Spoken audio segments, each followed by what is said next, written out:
Hi, ಇವತ್ತು ನನ್ನ 2ನೇ ಮಿನಿ ವ್ಲಾಗ್ ಮಾಡ್ತಾ ಇದ್ದೀನಿ.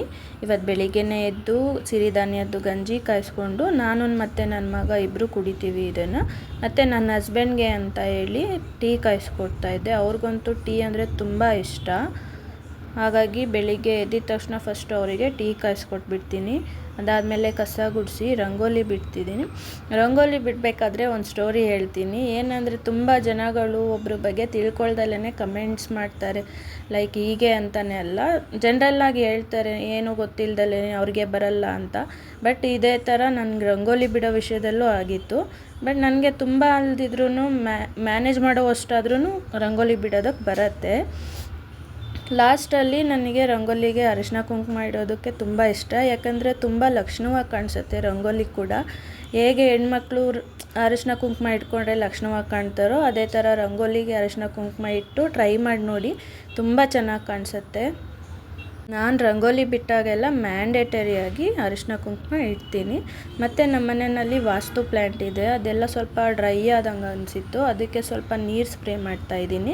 ನೀರು ಸ್ಪ್ರೇ ಮಾಡೋದ್ರಿಂದ ಗಿಡ ಫ್ರೆಶ್ ಆಗಿ ಕಾಣಿಸುತ್ತೆ. ಮತ್ತು ನಮಗೆ ಫ್ರೆಶ್ ಆಗಿ ಕಾಣಿಸೋದಕ್ಕಿಂತ ಅದು ತುಂಬ ಫ್ರೆಶ್ ಆಗಿರುತ್ತೆ ಗಿಡ. ಮತ್ತು ನಮ್ಮ ಮನೆಯಲ್ಲಿ ತುಳಸಿ ಗಿಡಕ್ಕೆ ಎಲ್ಲ ತೆನೆ ಬಂದುಬಿಟ್ಟಿತ್ತು, ಅದನ್ನು ಎಲ್ಲ ಚಿವುಟಾಕ್ತೆ. ಯಾಕಂದರೆ ಗ್ರೋತ್ ಆಗಲ್ಲ ತೆನೆ ಎಲ್ಲ ಇದ್ದರೆ. ತುಂಬ ಒಳ್ಳೆಯದು ಚಿವುಟ್ ಹಾಕೋದ್ರಿಂದ ಗ್ರೋತ್ ಎಲ್ಲ ಚೆನ್ನಾಗಾಗತ್ತೆ. ಮತ್ತು ನನ್ನ ಮಗನಿಗೆ ದೋಸೆ ಮಾಡಿಕೊಟ್ಟಿದ್ದೆ ಬೆಳಿಗ್ಗೆ ತಿಂಡಿಗೆ ಅಂತ. ಮೊನ್ನೆ ಇಡ್ಲಿ ರೆಸಿಪಿ ಹಾಕಿದ್ನಲ್ಲ, ಅದೇ ಬ್ಯಾಟರ್ ಇದು. ಉಳ್ಕೊಂಡಿರೋ ಹಿಟ್ಟಿನಲ್ಲೇ ದೋಸೆ ಮಾಡಿದ್ದೆ. ತುಂಬ ಕ್ರಿಸ್ಪಿಯಾಗಿ ಚೆನ್ನಾಗಿ ಬಂದಿತ್ತು. ಸ್ವಲ್ಪ ಎಣ್ಣೆ ಆಯಿಲ್ ಹಾಕ್ಕೊಂಡು ಅದನ್ನು ಸ್ವಲ್ಪ ರೋಸ್ಟ್ ಆಗೋವರೆಗೂ ಬಿಡಬೇಕು. ನೋಡಿ, ಈ ಥರ ಕ್ರಿಸ್ಪಿಯಾಗಿ ತುಂಬ ಟೇಸ್ಟಿಯಾಗಿ ಚೆನ್ನಾಗಾಗತ್ತೆ. ಆಯಿತಾ, ನೀವು ಒಂದು ಸಾರಿ ಟ್ರೈ ಮಾಡಿ ನೋಡಿ. ಮುದ್ದೆ ಮಾಡೋದು ಅಂತ ಅಂದರೆ ಹಳ್ಳಿನಲ್ಲಿರೋ ಹೆಣ್ಮಕ್ಳಿಗೆ ಎಲ್ರಿಗೂ ಬರುತ್ತೆ. ತುಂಬ ಚೆನ್ನಾಗಿ ಮಾಡ್ತಾರೆ ಎಲ್ಲರೂ. ಅದ್ರ ಜೊತೆಯಲ್ಲಿ ಬಸ್ಸಾರು ತುಂಬ ಬೆಸ್ಟ್ ಕಾಂಬಿನೇಷನ್ನು. ಎಣ್ಣೆಗೆ ಹಸಿಮೆಣ್ಸಿಕಾಯಿ ಹಾಕಿ, ಈರುಳ್ಳಿ ಹಾಕಿ, ನೆಕ್ಸ್ಟು ಅದಕ್ಕೆ ಬೆಳ್ಳುಳ್ಳಿ ಹಾಕಬೇಕು. 1-1.5 ಗೆಡ್ಡೆಯಷ್ಟು ಬೆಳ್ಳುಳ್ಳಿ ಹಾಕಿದ್ರೆ ತುಂಬ ಚೆನ್ನಾಗಿರುತ್ತೆ. ಅದಕ್ಕೆ ಸ್ವಲ್ಪ 7-8 ಕಾಳಷ್ಟು ಮೆಣಸು ಹಾಕಬೇಕು. ಸ್ವಲ್ಪ ಇದನ್ನು ಫ್ರೈ ಮಾಡ್ಕೊಳ್ಳೋಣ. ಸ್ವಲ್ಪ ಫ್ರೈ ಆದಮೇಲೆ ಮೆಣಸು ಮತ್ತು ಜೀರಿಗೆ ಹಾಕ್ಕೋಬೇಕು.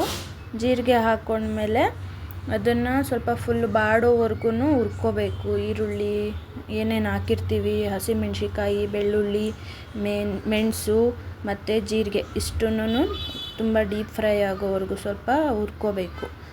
ಹುರಿದಿರೋ ಎಲ್ಲ ಐಟಮ್ಸ್ನೂ ಮಿಕ್ಸರ್ಗೆ ಹಾಕ್ಕೋಬೇಕು. ಅದ್ರ ಜೊತೆಯಲ್ಲಿ ಹುಣಸೆಹಣ್ಣು, ಇದು ಬೀನ್ಸ್ ಮತ್ತು ಬೇಳೆ ಬೇಯಿಸಿರ್ತೀವಲ್ಲ, ಆ ನೀರಲ್ಲಿ ನೆನೆಹಾಕೊಂಡ್ರೆ ಎಕ್ಸ್ಟ್ರಾ ನೀರು ಹಾಕೋದು ತಪ್ಪತ್ತೆ. ಸೊ ನಾವೆಲ್ಲ ನಮ್ಮ ಮನೆಯಲ್ಲಿ ಇದೇ ಥರ ಮಾಡೋದು. ಸಪ್ಪೆಸರು ಅಂತೀವಿ ನಾವು. ಅದಕ್ಕೇ ಹುಣಸೆಹಣ್ಣು ಹಾಕ್ಬಿಟ್ಟು ಸ್ವಲ್ಪ ನಾವು ನೆನೆಹಾಕ್ಕೊತೀವಿ. ನೆನೆಹಾಕ್ಬಿಟ್ಟು ಒಂದು ಸ್ವಲ್ಪ ಹೊತ್ತಾದಮೇಲೆ ಸ್ವಲ್ಪ ಅದೆಲ್ಲ ಕ್ರೀಮಿ ಥರ ಆಗಿರುತ್ತೆ. ಇದ್ರ ಜೊತೆ ಸ್ವಲ್ಪ ಕಾಯಿ ತುರಿ ಹಾಕ್ಕೋಬೇಕು.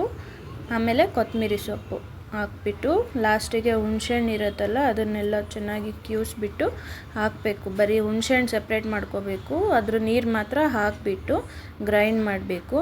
ಗ್ರೈಂಡ್ ಮಾಡಿದ್ಮೇಲೆ ಸೋಸ್ಕೋಬೇಕು ಹುಣಸೆಹಣ್ಣ ಚೆನ್ನಾಗಿ. ಅದರಲ್ಲಿ ನಾರಂಥದ್ದೆಲ್ಲ ಇರುತ್ತೆ, ಹುಣಸೆಹಣ್ಣೆಲ್ಲ ಬಿದ್ದುಬಿಡುತ್ತೆ. ಅದನ್ನೆಲ್ಲ ಚೆನ್ನಾಗಿ ಸ್ಟ್ರೈನ್ ಮಾಡ್ಕೊಂಬಿಟ್ಟು ಅದನ್ನು ತೆಗೆದುಬಿಟ್ಟು ಮಿಕ್ಸಿಗೆ ಹಾಕ್ಕೋಬೇಕು. ಅದೇ ಸಪ್ಪೆಸರು ಅಂತ ಹೇಳಿದ್ನಲ್ಲ, ಅದಕ್ಕೇ ನಾವು ರುಬ್ಕೊಂಡಿರೋದಿರುತ್ತಲ್ಲ ಅದೆಲ್ಲ, ಅದನ್ನು ಇದು ಸಪ್ಪೆಸರಿಗೆ ಹಾಕ್ಬಿಟ್ಟು ಮಿಕ್ಸ್ ಮಾಡ್ಕೋಬೇಕು. ಮಿಕ್ಸ್ ಮಾಡ್ಕೊಂಡು ನಾವು ಬೀನ್ಸ್ ಮತ್ತು ಅದು ಒಗ್ಗರಣೆಗೆ ಹಾಕ್ಬಿಟ್ಟು ಪಲ್ಯ ಥರ ಮಾಡ್ತೀವಲ್ಲ, ಅದರಲ್ಲಿ ಸ್ವಲ್ಪ ಈರುಳ್ಳಿ, ಈ ಒಗ್ಗರಣೆಗೆ ಹಾಕಿರ್ತೀವಲ್ವ, ಕರ್ಬೇವಿನ ಸೊಪ್ಪು, ಮೆಣಸಿಕಾಯಿ ಮತ್ತು ಸಾಸಿವೆ, ಇದನ್ನೆಲ್ಲ ತಗೊಂಬಿಟ್ಟು ಇದಕ್ಕೆ ಹಾಕಬೇಕು. ಸ್ವಲ್ಪ ಸ್ಟಾರ್ಟಿಂಗೆ ಹಾಕಿರ್ತೀವಲ್ಲ ನಾವು ಬೀನ್ಸಿಂದು ಮತ್ತು ಬೇಳೆ, ಕಾಯಿ ತುರಿ ಹಾಕೋದಕ್ಕಿಂತ ಮುಂಚೆ ತೆಗೆದುಬಿಟ್ಟು ಇದಕ್ಕೊಂದು ಸ್ವಲ್ಪ ಹಾಕ್ಕೊಂಬಿಡಬೇಕು. ಇದ್ರ ಜೊತೆಯಲ್ಲಿ ಮುದ್ದೆ ಮಾಡ್ತಾಯಿದ್ದೆ. ಮುದ್ದೆ ಮಾಡಿದ್ದಾದಮೇಲೆ ಇದು ಪಲ್ಯಕ್ಕೆ ಒಗ್ಗರಣೆ ಹಾಕ್ಕೊಂಡು ಅದಕ್ಕೆ ಸಾಸಿವೆ, ಕರ್ಬೇವಿನ ಸೊಪ್ಪು, ಹಸಿಮೆಣ್ಸಿಕಾಯಿ ಮತ್ತು ಈರುಳ್ಳಿ ಯೂಸ್ ಮಾಡ್ಕೊತಾ ಇರೋದು. ಈರುಳ್ಳಿ ಎಲ್ಲ ಹಾಕಿದ್ದಾದಮೇಲೆ ಬೀನ್ಸ್ ಮತ್ತು ಬೇಳೆ ಎಲ್ಲ ಇರುತ್ತಲ್ಲ ಅದನ್ನು ಹಾಕಬೇಕು. ಬಟ್ ಅದಕ್ಕಿಂತ ಮುಂಚೆ ಈರುಳ್ಳಿ ಮತ್ತು ಎಲ್ಲ ಹುರ್ಕೊತೀವಲ್ಲ ಅದನ್ನು ಸ್ವಲ್ಪ ಚೆನ್ನಾಗಿ ಬೇಯಿಸ್ಕೋಬೇಕು. ಯಾಕಂದರೆ ಅರ್ಧಂಬರ್ಧ ಏನಾದರೂ ನಾವು ಹುರ್ಕೊಂಡಿದ್ದೀವಿ ಅಂತ ಅಂದರೆ ಅದು ತಿನ್ನಬೇಕಾದ್ರೆ ಒಂಥರ ತರಿ ಅಂತ ಅನ್ನಿಸ್ತಿರತ್ತೆ, ಚೆನ್ನಾಗಿ ಅನಿಸಲ್ಲ. ಹಾಗಾಗಿ ಎಲ್ಲ ಚೆನ್ನಾಗಿ ಹುರ್ಕೊಂಡು ಅದ್ರ ಜೊತೆಯಲ್ಲಿ ಬೀನ್ಸ್ ಮತ್ತು ಬೇಳೆ ಹಾಕಿಬಿಟ್ಟು ಲಾಸ್ಟಲ್ಲಿ ಸ್ವಲ್ಪ ಕೊತ್ತಂಬರಿ ಸೊಪ್ಪು ಹಾಕಿ ಅದಕ್ಕೆ ಕಾಯಿ ಹಾಕ್ಬಿಟ್ಟು ಮಿಕ್ಸ್ ಮಾಡಿದರೆ ಮುಗೀತು. ತುಂಬ ಚೆನ್ನಾಗಿರುತ್ತೆ. ಆ್ಯಕ್ಚುಲಿ ಚಳಿಗಾಲದಲ್ಲಿ ಮಾತ್ರ ತುಂಬ ಮಾಡಿಸಿದ್ದು ಮುದ್ದೆ ಬಸ್ಸಾರು. ನನಗೂ ನಮ್ಮ ಮನೆಯಲ್ಲಿರೋರ್ಗೆಲ್ರಿಗೂ ತುಂಬ ಇಷ್ಟ. ಆ್ಯಂಡ್ ನಾನು ಮಾಡೋದು ಅಂತ ಅಂದರೆ ಇನ್ನೂ ತುಂಬ ಇಷ್ಟಪಟ್ಟು ಎಲ್ಲರೂ ತಿಂತಾರೆ. ಮುದ್ದೆ ತುಂಬ ಚೆನ್ನಾಗಿರುತ್ತೆ, ಗಂಟಿರಬಾರ್ದು, ಮತ್ತು ಅದು ಒಂಥರ ಗಟ್ಟಿನೂ ಆಗಬಾರ್ದು, ತೀರಾ ತೆಳುವೂ ಆಗಬಾರ್ದು. ಆ ಥರ ಮುದ್ದೆ ಎಲ್ಲ ಮಾಡಿಕೊಂಡು ಬಸ್ಸಾರು ಪಲ್ಯ ಅದ್ರ ಜೊತೆ ಒಂದು ಉಪ್ಪಿನಕಾಯಿ ಇಟ್ಕೊಂಡು ತಿಂದರೆ ತುಂಬ ಚೆನ್ನಾಗಿರತ್ತೆ.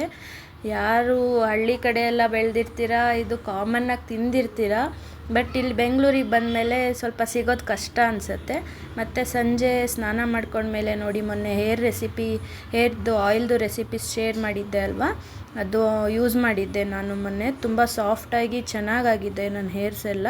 ಮತ್ತು ಸಂಜೆ ಪೂಜೆ ಮಾಡಬೇಕಿತ್ತು. ನಾನು ಯೂಶ್ವಲಾಗಿ ಸಂಜೆನೇ ಪೂಜೆ ಮಾಡೋದು, ಜಾಸ್ತಿ ಬೆಳಿಗ್ಗೆ ಎಲ್ಲ ಕೆಲಸ ಇರುತ್ತೆ ಅಂತ ಹೇಳಿ ನಾನು ಸಂಜೆ ಟೈಮಲ್ಲೇ ಪೂಜೆ ಮಾಡೋದು.